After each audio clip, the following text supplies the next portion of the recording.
না না, কথা তো বলতেই হবে। শুধু সরকারি ফার্মানে কি আর কাজ হয় নাকি? কথা বলতে হবে, মানুষজনকে বোঝাতে হবে। তোর দিকে অবস্থা কি? ওই একই। এমনিতে কনস্ট্রাকশনের খরচা দুদিক থেকেই আসবে, আমি দিল্লিতে জানিয়েছি। তাই এখন ওই লিস্ট মেলানো, কর্মী অ্যালোকেট করা, আরও কিছু লোক পাঠাবে বলল। আমিও বললাম এদিককার অবস্থা ভায়োলেন্ট হতে পারে, প্রচুর লোক দেশ পার হবে, তার উপর ওই সারা বেশ্যাবাড়ি। না না, ভায়োলেন্ট হতে পারে না, ভায়োলেন্ট হবেই। আমাকে একটা কথা বোঝা, আচ্ছা কেন যাবে বলতো লোকজন 14 পুরুষের ভিটামাটি ছেড়ে? সরকারি ফার্মান তো বর্ডার বসানো, তার সঙ্গে ওদের চলে যাবার কি? দেখ, ক্যাবিনেট মিশন হোক, 3রা জুনের প্ল্যান হোক, বা বর্ডার কমিশনের মিটিং হোক, আমাদের নেতারাও ভাবেনি যে এরকম মাইগ্রেশন হবে। পাঞ্জাবে কত লোক ডিসপ্লেসড হয়েছে 3 মাস আগে জানিস? 80 লাখ, তাও সরকারি দিকে।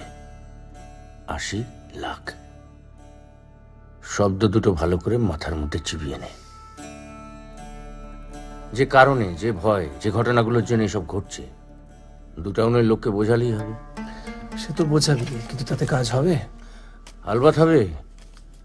অমৃতসর, এলাহাবাদ, আহমেদাবাদ, বম্বের হিন্দু ভাইদের কীর্তিকলাপের কথা যখন হলদিবাড়ির কাটার বাচ্চারা শুনবে, তখন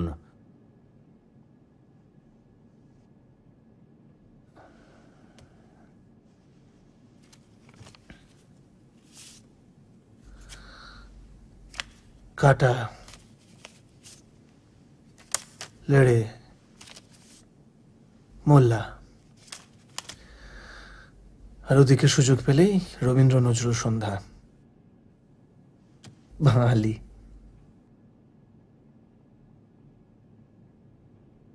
রমেন কাকাকে মনে আছে তোর? ঘোষেদের পাশের বাড়ি, যার মেয়ের প্রেমে পড়েছিলি রে, অঙ্ক পড়াতিস,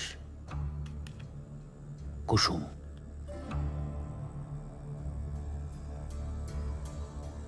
ছুটতে ছুটতে এসেছিল আমাদের বাড়িতে ওর মেয়েকে নিয়ে। ভয়ে দরজা খুলতে পারিনি, ফালা ফালা করে কেটেছিল, আর মেয়েটাকে পুরো একটা পাড়া খেয়েছিল সবাই মিলে। দেখিনি, আওয়াজ শুনেছিলাম। নজরুল গীতি না,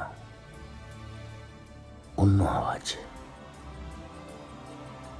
গন্ধ পেয়েছিলাম, হালিম বিরিয়ানি না,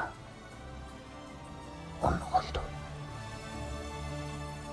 অতন অভ্যুদয় বন্ধুর পন্থা, যুগ যুগ ধাবিত যাত্রী, হে চির সারথি তব রথ চক্রে, মুখরিত পথ দিন রাত্রি।